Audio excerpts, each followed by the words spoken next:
At about 2 o'clock this afternoon, we had an officer on patrol in this neighborhood, and he was especially aware of this neighborhood because there's been a pretty high number of burglaries and break-ins and things like that in this area. So he was on patrol. He saw 2 young black men walking down the street with a backpack on their back. It was about the afternoon when most people would either be in work or in school, and so he stopped his car to talk to them.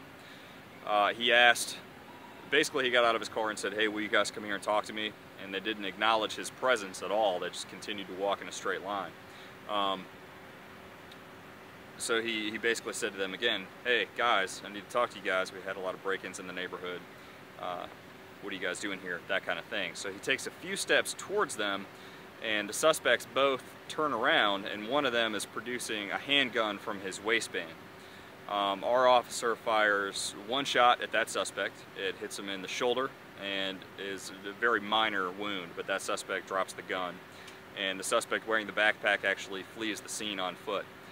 So as it stands right now, we have the 1 suspect in custody, the one who was shot in the shoulder. He was checked out and released by the fire department, and as we speak right now, he's actually still on the scene and cooperating with detectives. The suspect who fled the scene was described as a mid-20s black male.